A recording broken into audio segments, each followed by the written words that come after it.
Okay, thank you. Mr. Dhammajothi, would you please share your experience in RFB Sri Lanka in relation to the violation of violent religious extremism?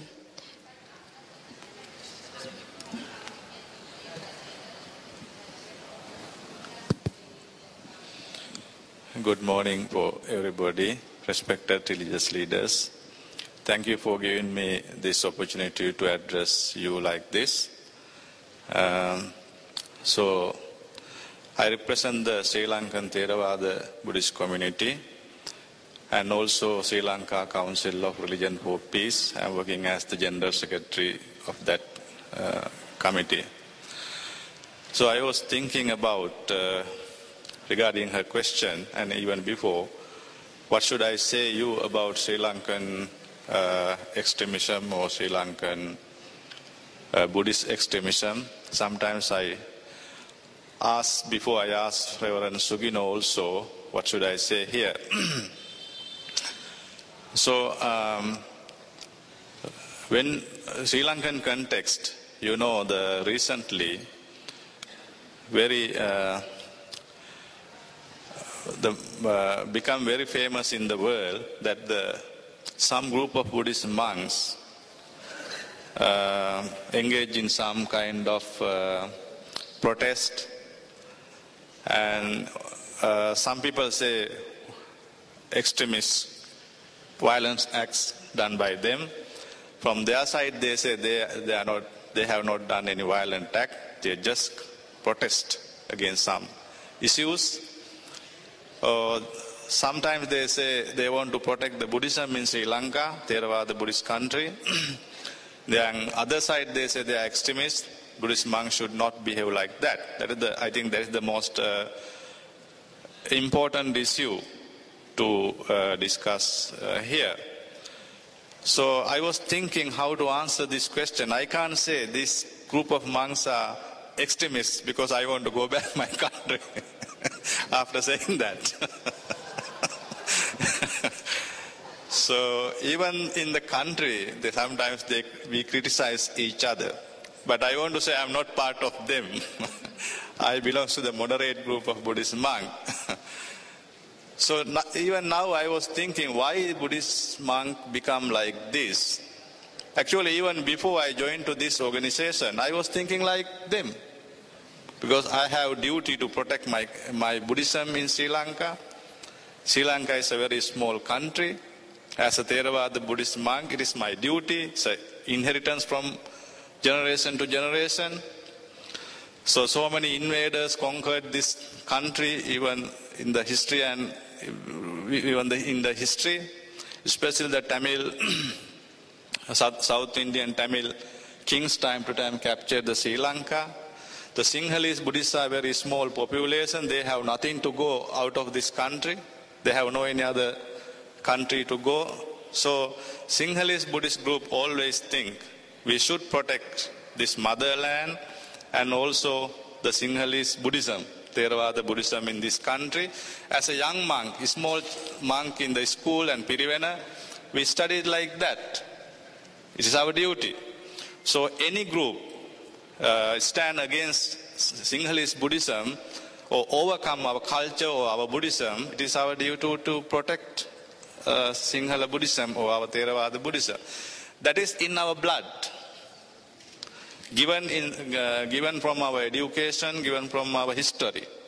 So I think 99% of the young Buddhist monk and also other monks also have that feeling to protect Sri Lankan Buddhism from other outside. So in present context, majority people are Sinhalese Buddhists. We are maybe 70% of the population. Then the Muslim are the minorities, maybe 7 or 9% of the population. Hindus maybe 18%. And Christian also nearly 10%.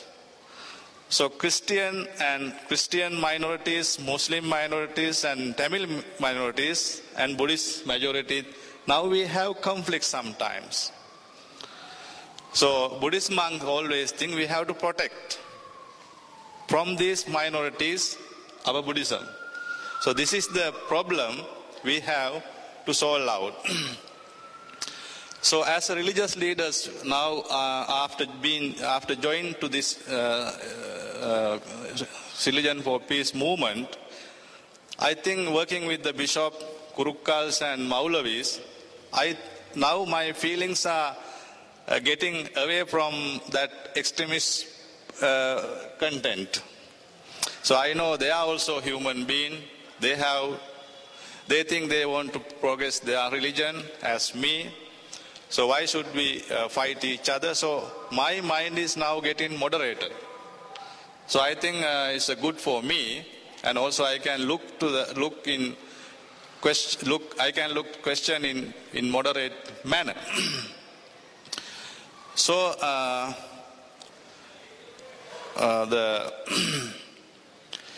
the Sri Lankan context present problem is law and justice is not equal to everybody. If any extremist group do wrong thing or illegal thing, injustice things, government should take action. But it doesn't happen because government always think votes for the election. So this vote-based election politics is the problem to the country. Whoever do bad thing or wrong thing, so police should go and take him into the custody or stop that bad thing. So that is the big issue in Sri Lanka. Sometimes, as example, sorry for my Muslim friends, Muslim people built mosques, maybe illegal lands. So Buddhist monks go and destroy that. Then the so-called extremist group, that is the most recently happening time to time in the Sri Lanka. Then so many people come to the media and say these Buddhist monks are extremists. They're violent. They go and destroy that mosque. That group say, no, that is illegally built. So we have duty to protect our Buddhism in here. They should do it legally. Illegally and very hypocritic manner they do this, we cannot accept that. So it's a very controversial issue. Both parties has to say something for their favor.